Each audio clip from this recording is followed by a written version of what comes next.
Hey, everybody. Hey, Michelle. Hey everyone, I'm on the road, so I'm gonna keep my camera off and muted.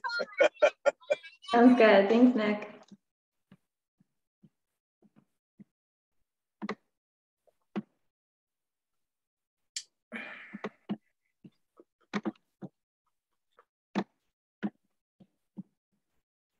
Give it a couple more minutes. Hi, I'm not Nick. How are you? How are you? I'll change my name.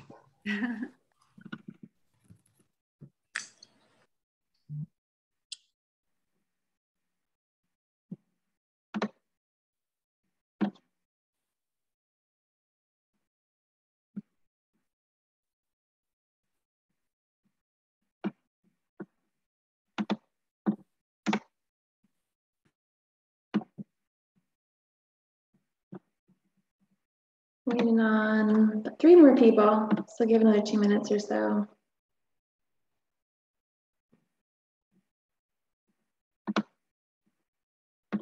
Y'all have a good 4th. You know, it was an ambiguous celebration this year. Yeah. Or ambivalent, I guess I mean.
Day after a holiday, so maybe a little hard. Yeah. Yeah.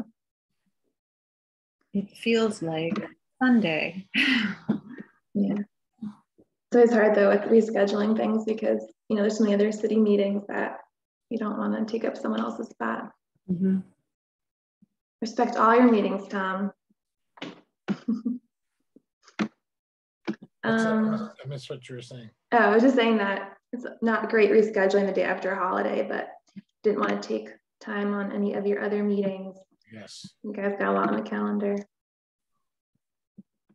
Let's see, I'll get 1 more minute. We don't have to vote on anything today, so it's fine if we're a partial board, and I can always talk to folks and catch them up. We just have a couple updates to go through. Today's gonna be a lot of me talking and asking for some feedback. So hopefully it should be about half an hour or so and get out of here. I just want to say hi, Jeffrey. I'm Rebecca Wolf. I'm on the HHA Board of Commissioners as well, but I've never been in even a Zoom meeting with you before. So just wanted to say hello. Hello, nice to meet you. Nice to meet you too. All right.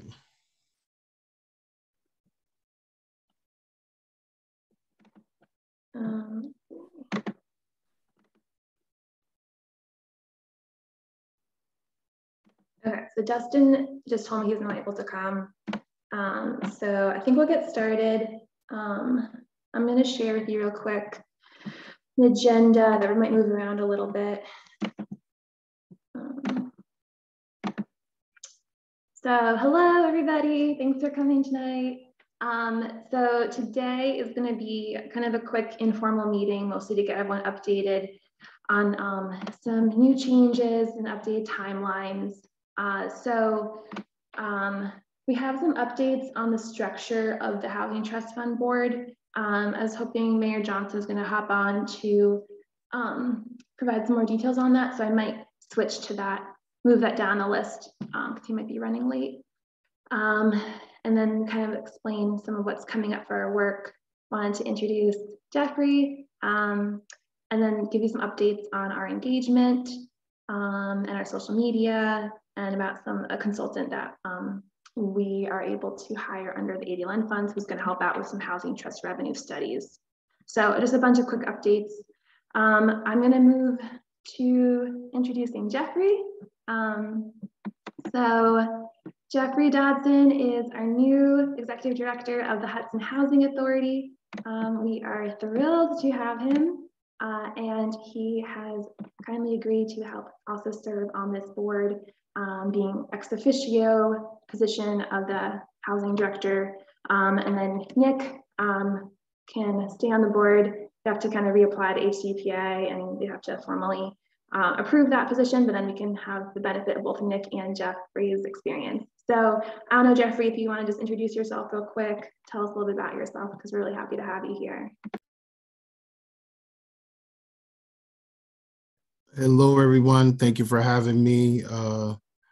Just a young guy from some city in Newark. And I've worked in the housing business for a long time, for 29 years, and actually lived in public housing for 23. So it's truly a life's work, lived and worked. So anything I can do to help and learn more as well, I'm here for it. Awesome, thanks. And I'll just, I guess, explain for you, Jeffrey. So Thomas DiPietro, who's on, is our Common Council president, and he is on this board. And then Rebecca Wolf is on this board, who you've met in the interviews, I believe. And then you know Nick. And then we also have on here you, Claire, from the board, from your board, the HHA board.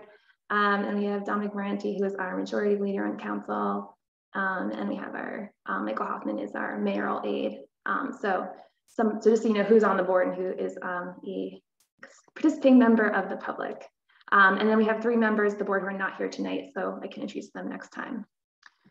And so some of the stuff, this will be really good for you to hear, Jeffrey, about what we're up to, but then also I can definitely, we'll talk tomorrow, I can fill you in on some of the other background info for the Housing Trust Fund. Cool, so that's Jeffrey, really happy to have him. I will kind of get into some updates about the Housing Trust Fund. I guess maybe Mayor Johnson got caught up. So basically, the original structure of the Housing Trust Fund was that it would have, it was under HCPA, and it had its own, trust fund for the revenue would go into, and that this board would have final decision over choosing the grant recipients. But HCPA would approve the overall budget each year. So basically, since HCPA has a new attorney and we had another attorney from the mayor's office look everything over, basically seeing that actually HCPA has to have final say over financial decisions. So this board would be an advisory board. And so the way everything will be basically the same, in that we will make our budget each year with the operating budget as well as our budget for programs. So the operating budget will be things like we're going to pay HCPA like a flat fee each year for using their attorney, their bookkeeping, auditing. Operational will be like my salary, and then program budget will approve amount each year, and we'll discuss what the goal of the program will be each year. That's like really going to be a lot of where your input comes in about whether we want it to be new construction or rental assistance or whatever. So HCPA would approve that budget at the beginning of the fiscal year. And then this advisory board would do the work of thinking about the grant guidelines, thinking about the purpose of the programs, and we would put out those grants advertisements. This board would do the work of trying to make sure that everyone who needs to know about the funding opportunities hears about it. And then we'd recommend the recipients of the grant to HCPA. So they would have that final say over accepting the grant recipients, but it's going to be an understanding in that the expertise is coming from this board, and also the idea being not to put more work onto their plate. Like they have a lot of things on that board, and this board you all are signing up to be the folks doing the research, doing the thinking about how these funds should be used. And so there is going to be expectation of trust and respect from HCPA into how the decisions of this board were made and created. And that something that, I'm going to be working with HCPA and with their attorney and Sarah Black in coming months is creating really clear expectations of the role of HCPA, so they know what information I need to provide to them from this board, what decisions they'll be making and when. And so that it's very clear from the get-go about whose role is which. So the big change is really just that they do have that final say in approving grant recipients, but understanding that, this board is here with expertise and a commitment to put the time into the research. And then the other component is that technically the trust fund will be, instead of just being a trust fund account, it'll be an account under HCPA. And so it's something that HCPA still is working on in terms of whether or not they want to put this into their bylaws, into making the housing advisory board and that housing trust fund as part of their bylaws. That's something that they can vote on, decide, and the attorneys are drafting up some documentation for that. So that will be coming for them to look at in this coming month. So it'll basically mean we might have to reapprove our bylaws, just so the language is a little bit different, but the content of it will be the same in terms of things we already discussed about the uses and in terms of who's on the board, et cetera. And the big thing too is that the funds came from Enterprise, and they have very strict rules encoded in the use of the funds about being used for certain AMI levels, being used for affordable housing. And so those requirements that come with those funds stay, and that's going to be something that HCPA will understand too. So any questions about that, or do you want me to repeat or anything that was unclear? Okay, cool. And I see we have Usha on, so hello Usha, welcome. And we have Mayor Johnson who joined us, so thank you, welcome. So basically I just went through some of the updates on the Housing Trust Fund Board. So you guys may call it the Housing Trust Fund Advisory Board. Cool. Okay. So if everyone's good on that, then I will move on down our agenda. So just gonna provide an updated timeline of work. So I will share my screen again. So this is subject to change based on, things sometimes have unexpected hiccups, but to give you a basic general overview of the work we're looking at.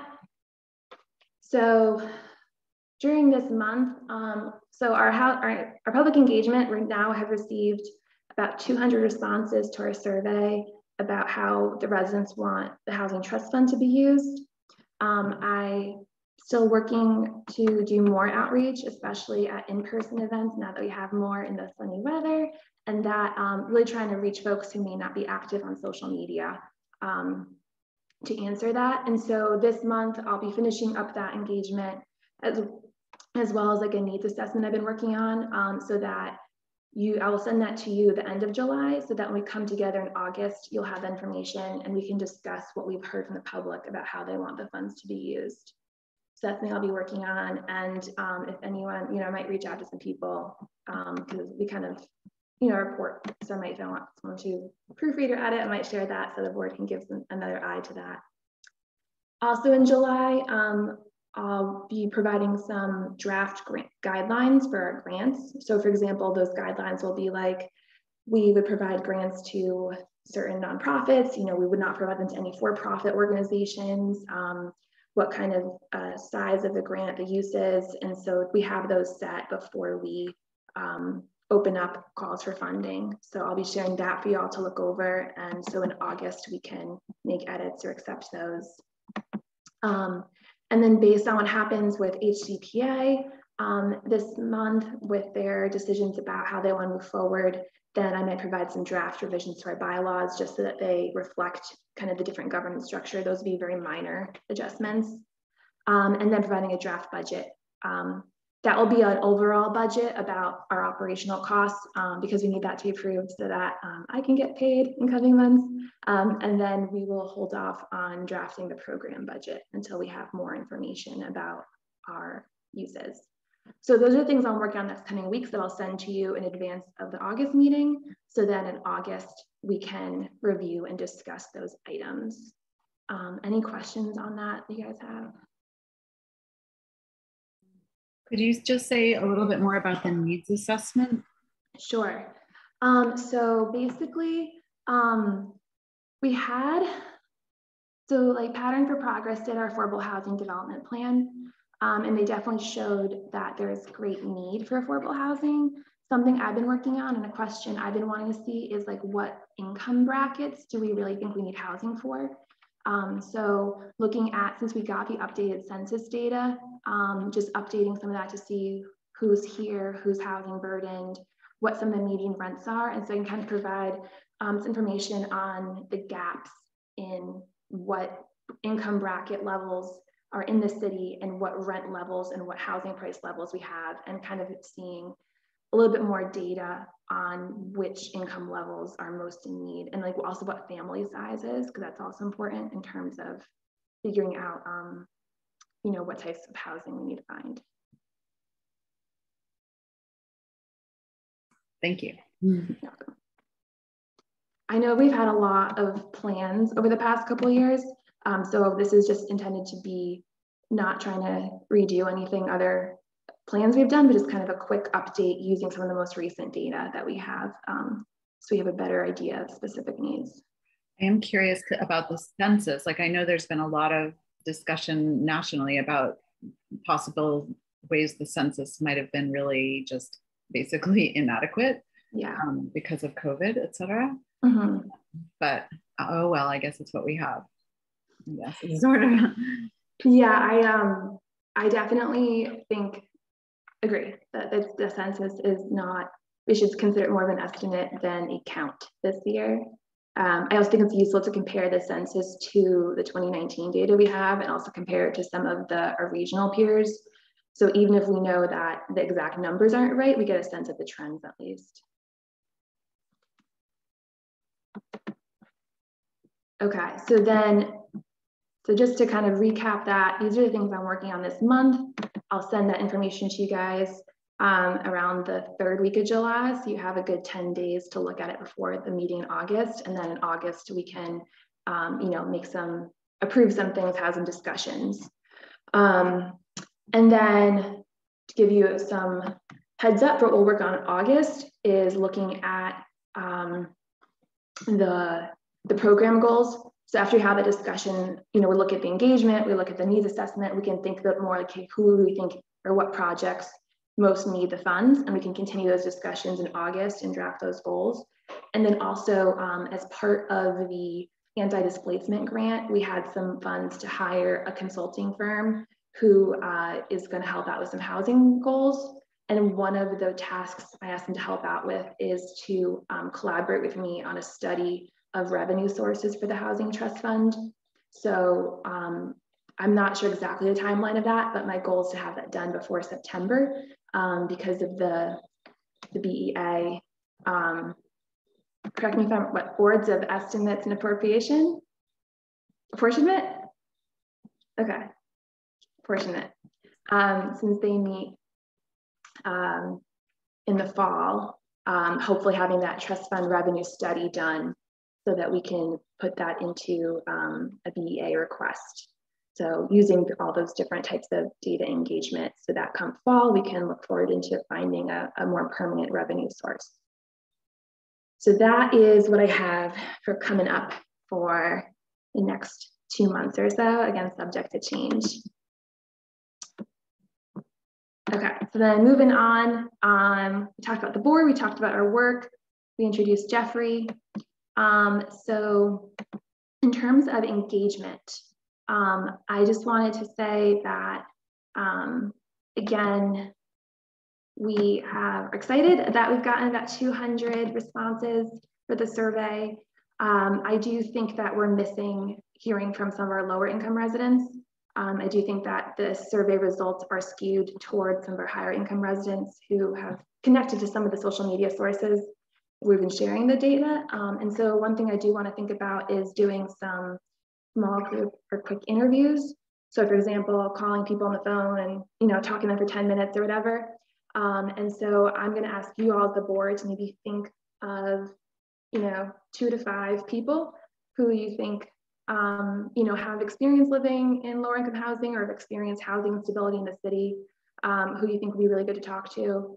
And I can do those interviews. We can do some of them as a group, in case, or maybe 2-on-1. We don't want to intimidate people, but I think having 2 people can sometimes, one person can be recording or note taking, one person can be asking questions. Or if some of you have close connections, and some folks may be more comfortable talking to you than to me if they don't know me. So that's some of your homework. Get me a list, 2 to 5 people who have experience with housing instability in the city, so we can talk to and get some more in-depth conversations to supplement the surveys we have. That's homework number 1. Homework number 2. So we also have a social media account now, which has been helpful to reach more folks in the city. So we're on Instagram. We just started Facebook. So we're over 300 followers in 1 month, which is pretty good. And so we've been using that to share information about like educational information about housing affordability, but then also about events. But one thing we're doing is featuring folks in the city who are engaged in this work and trying to help people put some faces and names to this work and understand who's actually behind it. So I've sent you guys an email about providing some information for that. I'm going to show you an example of what it's been looking like for the Instagram. Sorry.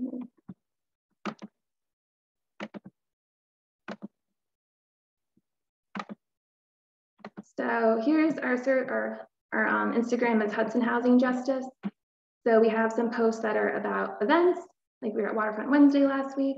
We have some posts that are about the survey. We have some posts that have been about what affordable housing is. But we've also had these posts featuring people working in housing. So this is, a post of Sarah Black, who's our executive director of HCPA. She has a quote about what makes her feel at home in Hudson. She has a quote about why she's inspired to do this work. And then I have a brief bio for her on the side.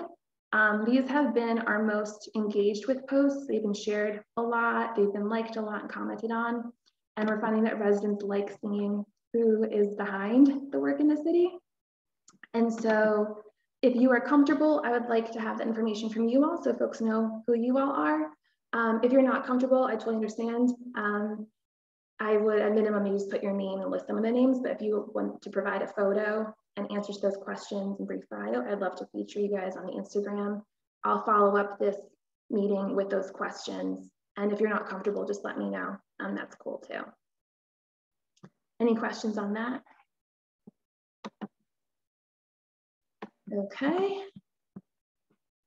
So then those are my 2 asks for you guys for this month, is thinking of some folks I can interview and letting me know either you're not comfortable or you don't want to be on social media, or give me that info.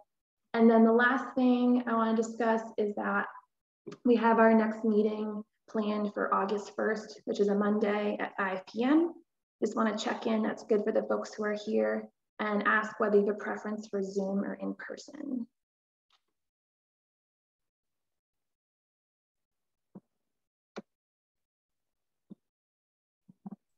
It's good for me, and in person is great if possible, seems like.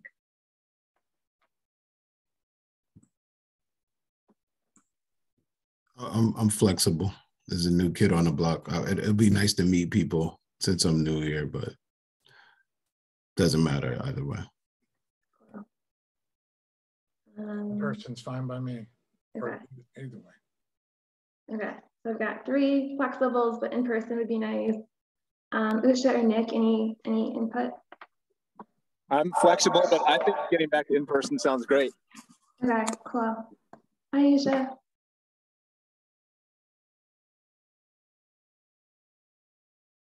Hi, Usha, how are you?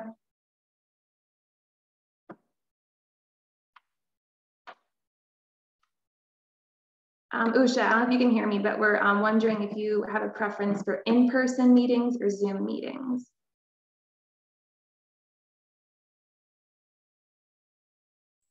I don't think she can hear me. Might be a thing with the audio. Oh. So I'll follow up with you, Usha, and get your preference. Okay, so that was my list. I know today was all me talking, so I'm sorry if I had a lot of updates to give. So I'll follow up with a reminder of those 2 requests for engagement and just kind of a list of things that I'll expect to be sending in the coming weeks, so that at our August meeting, it's going to definitely be something that will be a time for more of your thoughts and input on some of this work. And I'll give you all the materials in advance so that y'all feel prepared to discuss those things.